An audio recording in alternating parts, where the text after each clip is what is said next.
Kembali lagi di Cahaya Hati Indonesia dan alhamdulillahirrahmanirrahim sekarang saatnya kita untuk menjawab pertanyaan-pertanyaan yang sudah masuk melalui media sosial kita.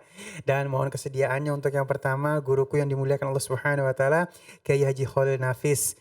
Ini pertanyaan dari @welling_eko. Pertanyaan beliau adalah, Ustadz, bagaimana kalau ada anak yang berperilaku baik di depan orang tua, tapi di belakangnya bisa dikatakan nakal? Apakah nanti tetap orang tuanya akan merugi? Ya, Masya Allah, silakan. Allah. Ya, kayaknya semua anak-anak begitu dah. Nah, Mhm. di depan orang tuanya alim, diem, di belakang nakal. Kalau itu nakalnya lebih pada aktif, nakalnya masih positif dalam arti ya mungkin agak diem ya, tidak hal yang melanggar, saya pikir sah-sah saja. Biasanya anak begitu anak cerdas kok. Tapi kalau dalam arti dia munafik, depan orang tuanya baik, rajin, sholat gini, pas gak ada orang tuanya, kayak seperti halnya kuliah di tempat lain, ya sholatnya lupa, maksiat, naudzubillah, narkoba, tapi kan orangnya kayak orang baik, ini harus diwaspadai oleh kita. Kita nggak bisa ya melakukan sesuatu yang tidak kita ketahui. Kunna nahkum bidzawahir, kita memberi hukum yang zahir-zahir saja. Wallahu a'lam bisharair, yang dalam-dalamnya Allah yang tahu.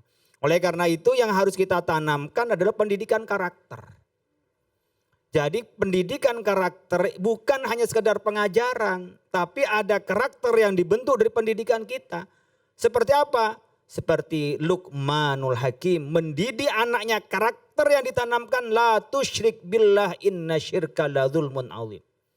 Jangan syirik, jangan menyekutukan. Takutnya kepada Allah, nggak usah kepada orang tua. Ke orang tua hormat, nggak usah takut. Takutnya pada Allah. Pada orang tua hormat, orang tua baik.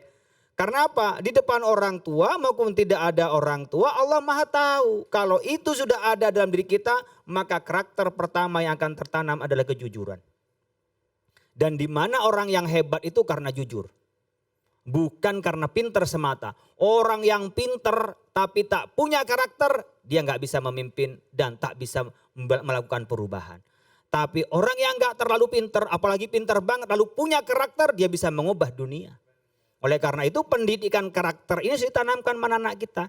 Kenalkan yang pertama kepada Allah. Dan Allah Maha tahu, Allah yang Maha memberi. Kita segalanya adalah Allah, maka anak itu tak usah kita omilin, tak usah kita pantau, dia sudah merasa dipantau oleh Allah Subhanahu wa taala.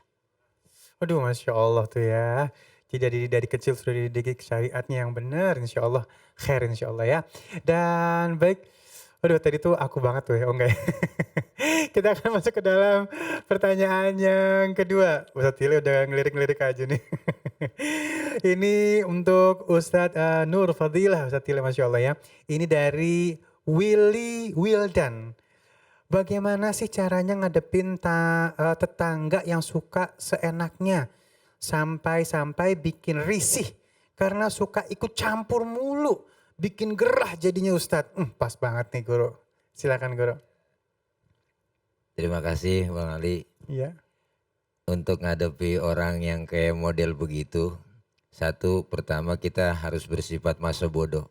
Ternyata sifat masa bodoh itu kadang Kepake. kita perlu juga. Iya, iya. Sifat masa bodoh itu. Kenapa? Karena kalau kita sering dengerin omongan orang, nggak ada habisnya. Karena kuping kita cuma dua, suara yang lebih banyak kan suara orang daripada kuping kita. Lebih baik kita tutup kuping. Yang kedua, kita mesti sabar ngadepin yang begitu. Karena kesabaran itu akan memberikan pelajaran juga buat dia. Sekali dua kali kita dikatain, sekali dua kali kita diomongin, dibenciin, pengen tahu urusan. Ada orang sekarang memang banyak yang kepo, pengen tahu urusan orang lain. Kita bilang aja, ente boleh tahu urusan orang lain, urusan aneh, tapi jangan pernah nyampurin. Kadang-kadang nyampurin, ini yang kadang kita enak gitu Bang Ali.